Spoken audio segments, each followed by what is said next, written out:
Here we go. So guys, I think I've got one of the best sort of ideas I've ever had in this video. It's going to be really cool, but we're basically going to get the most objective top 10 card list in this game ever.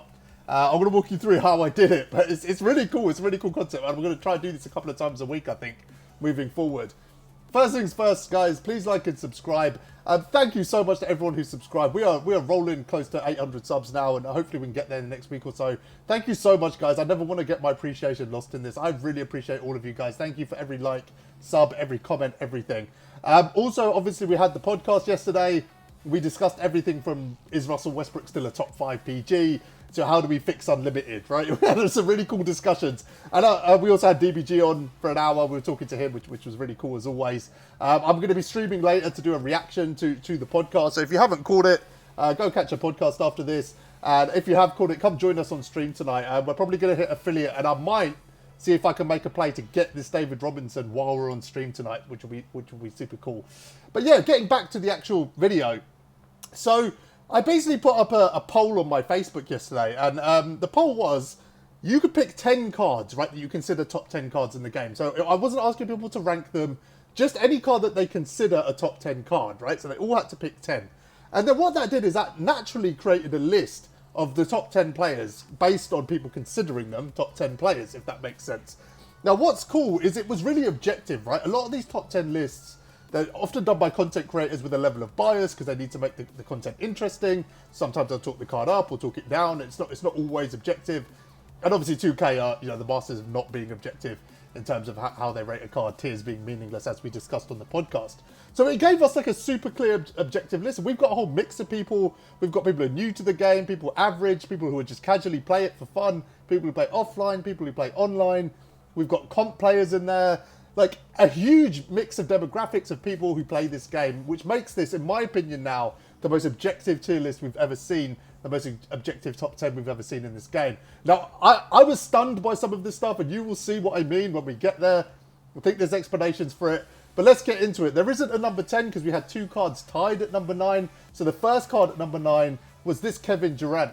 This KD, now I've never gotten with KD cards, and I'm not going to go crazy here breaking down all the badges because all of these cards are elite. I'm going to touch on a few things that I think maybe hold the card back, but other than that, every card on this list is elite. They're all going to have range, they're all going to have clamps, they're all going to have, showtime, things like that, and they're all going to have really high stats. But with KD, for me, it's always been his release, and that is pure bias. I've never got his release down. I know some people can cook with this card, and he's obviously got huge other, positive things. He's got 6'10 height, and he's badged out, and his stats are really high. Again with the signatures, Pro 2. He, like I said, 6'10". You can't argue with that. But that release, I don't know, man. It's too inconsistent for me. But objectively, he is a top 10 card. If he was shooting guard, he would be top 3.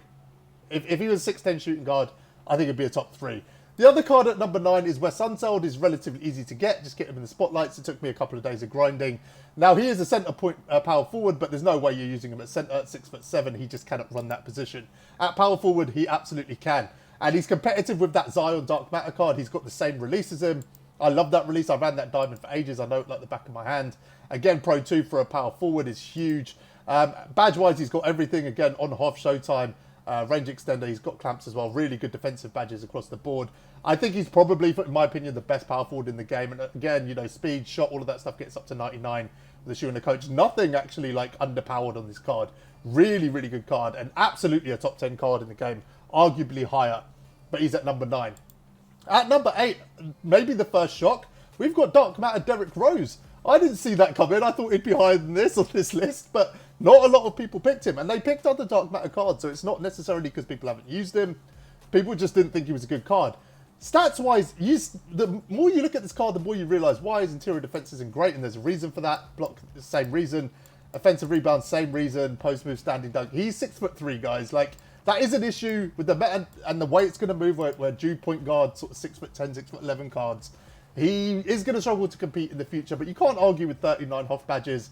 No denying he's a good card. No denying he's a top 10 card. All of that stuff. Again, all the badges that you want. Of course, it's Derrick Rose. He's got showtime. He's got range as well. I'm not a huge fan of Derrick Rose's release. I know a lot of people are.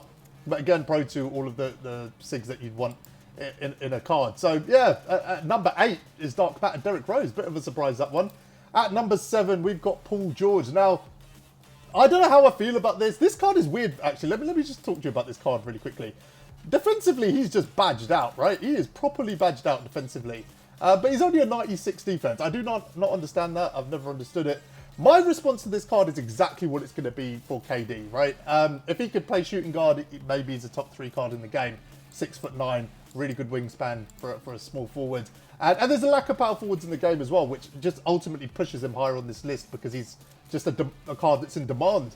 Again, stats-wise, nothing missing really. I mean, standing dunk, you're not going to lose any sleep over that. Rebounding could be a little bit better, especially if you're running him at small forward. He's the tallest card in the game, I think, with Pro 2. So, he's got a lot going on. But I have the same release I do with KD. I'm too inconsistent with that Paul George release. Again, people cook with him. That's a complete bias. That is complete bias. But he's at number 7. At number 6, we've got this TMac. And now, again, I'm surprised that he's so high on this list. I thought TMac could have made a play for sort of the 10th spot. He's offensively still one of the best cards in the game. I had him. I sold him when his price was still high because I could see it was about to take a dive. So I got 500k plus for him. He's down to 300 now. If he goes down to 150, 200, you're picking up one of the best defensive cards in this game for very little. But defensively, a little bit to be desired. He has got off clamps, but nothing else on Hall of Fame. Playmaking similar, but his finishing offensively, like finishing and shooting, he might still be the best card in the game. A ridiculous 3-point shot, ridiculous speed, great animations, just an absolute beast of a card. But it's all down to that release. That release is everything. This B-Roy is obviously, I mean, people have said this B-Roy is a better T-Mac, so B-Roy doesn't make this list. There's a bit of a spoiler there, but T-Mac's still obviously considered a great card by a lot of people, just outside the top 5. At number 5, we've got Kawhi. Now, I'm relieved to see Kawhi still considered a top 5 card, considering the grind we put in for him. But he is. And what would have been interesting is if, obviously, they updated him, they gave him off range. If they hadn't updated him, would he have still been a top 10 card? Honestly, probably not. Terry Dishinger was considered better than him at the time, and I think the upgrade made Kawhi better than Terry.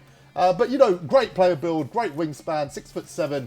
At shooting guard, he is still a beast. To me, he's still one of the best shooting guards in the game. Again, stats-wise, he's just elite across the board. This rebounding is an issue. This passing is also an issue. But the rebounding is a real issue. I do see Kawhi literally run away from a rebound now and then, which is the thing that really lets him down. Again, not something a lot of people talk about. Animations, again, he's got Pro 2. He's got the Ray Allen release, which is just money. Once you've got to learn it. That's the thing with that release. You've got to learn it. Because I feel like it's slightly slower than, if you take a Cedric Maxwell, for example, or D. Wade. Kawhi's releases takes a little bit more practice, but once you get it down, he's still a beast in this game. Defensively, still one of the best cards in the game, and absolutely knocked down if you get used to that release. At number 4 is the biggest shock on this list because it's David Robinson, and for me, he's number 1. If this is my list, he's number 1. I haven't used him yet. Like I said, I'm going to get him on stream tonight, hopefully. I'm certainly going to make a play for that. But, what is he missing? He's a point guard center who's 7'1", 7'5" wingspan. The way he moves is just ridiculous. He's got Pro 3, which is great. That David Robinson release on Quick is great. Absolutely the best center in the game, and it's a bit of a spoiler because he's not the best center according to a lot of people. Badge-wise, is literally pointless. 35 off badges for a center. I mean, he's a beast. Absolutely everything about him. Now, my theory for why he's not higher on this list is a lot of people haven't used him, maybe. People didn't consider him, but he was there, If you loaded into that poll, he was top 5 the whole time. If you wanted to click on him as a top 10 card in the game, you wouldn't have missed his name. So there are people who legitimately think he's not a top 10 card in the game. I don't agree, but... not the top card in the game. I don't agree, but that's where he is. At number 3, and this is what makes this super interesting, is Dirk is at number 3. So Dirk is ahead of D-Rob. And this has been a conversation that's been going on for a week. People have been saying Dirk and Jokic are better than D-Rob. I mean, if you asked me a week ago, Dirk was my favourite card in the game. And the main reason is his jumper. I just couldn't miss. I cannot miss with this card. I don't know why I've never been so green with a card. And for that to be your centre is huge. He moves really well. Again, Pro 3, similar things to D-Rob. 95 3 boards, 99. Your speed's going to go up to 99. All of that stuff. Rebounding really good. Badged out as well. 29 Hoff badges. That's still probably top 10 in the game for Hoff badges. He's got Hoff range. A lot of things going on for him. I think the lack of Hoff clamps does hold him back. But showtime for your centre is a big deal. If you'd asked me, Dirk is just behind D-Rob. But in my opinion, they're maybe the 2 best cards in the game still. If this is my list, D-Rob would be 1, either Dirk or Cedric would be number 2, but the other one would be number 3. That's where I'm at. So not shocked to see him at top 3, but shocked to see him ahead of D-Rob, considering they play the same position. At number 2, we've got Dark Matter Zion. Now, this card is, like, you know, 41 half badges. There's literally nothing to say. Look at his stats. There isn't a bad stat on there. Again, he's got Pro 2. He's got that Zion release. That's what I'm calling it now. This is Kobe release. But, you know, I ran that Diamond Zion for ages. Like I said, I'll be absolutely knocked down. I haven't used this card. I'm sure I'll be good with it because I was so good with the Diamond. But he's held back by one thing, guys. He is held back by one thing, which wouldn't put him in the top 3 for me. His height is an issue. I know his rebounding stats are 97, but his height is an issue, guys. Like, a power forward 6'6", like, he's not going to out-rebound David Robinson. It's never going to happen. Or Dirk. Or even Kevin McHale at this point. Like, his rebounding is an issue, and that holds him back. At small forward, he's still probably the best small forward in the game. But power forward, that height is an issue. Everything else on the card is elite. I played against him once, and he absolutely destroyed me, to be honest. So, that's my opinion. And at number 1, this is going to be a shock because you're probably sitting there going, is it Dark Matter MJ? Like, you know, there's a lot of cards that it could be, but this is who it is. It is Galaxy Opal Luka Doncic. This card was picked by everyone who voted as a top 10 card in the game, and he was the only one that was. Zion was also, he was like 1 vote behind Luka, so everyone picked Zion apart from one person. I don't know who that was. But Luka, I mean, that is a shock. Now, it's not a shock in the sense that I still think he's probably the best point guard in the game.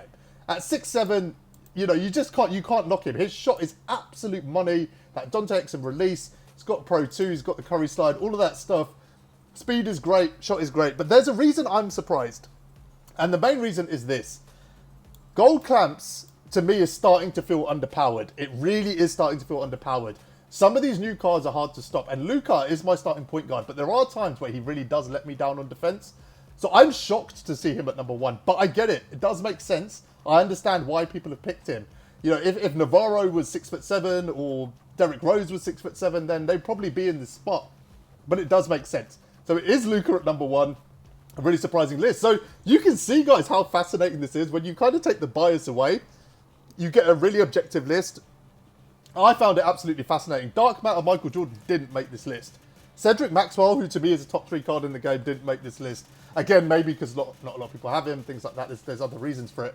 But objectively, it's Luka. That's amazing. So I'm going to keep doing this, guys. I think this is an awesome idea. Obviously, this is set up for comments. Let me know what your top 10 cards are. Let me know what you disagree with. Remember, I'm just the messenger, guys. These aren't my opinions. But let me know what you disagree with and how you mix things up. Let me know what you think about the fact that D-Rob's at number 4 and Luka's at number 1. And MJ didn't even make the list. I mean, this is legitimately fascinating to me. Guys, as I said, I'm streaming later. Catch it on Twitch. It's at 6 PM Eastern, 11 PM UK time. But yeah, until the next time, thanks for watching, guys.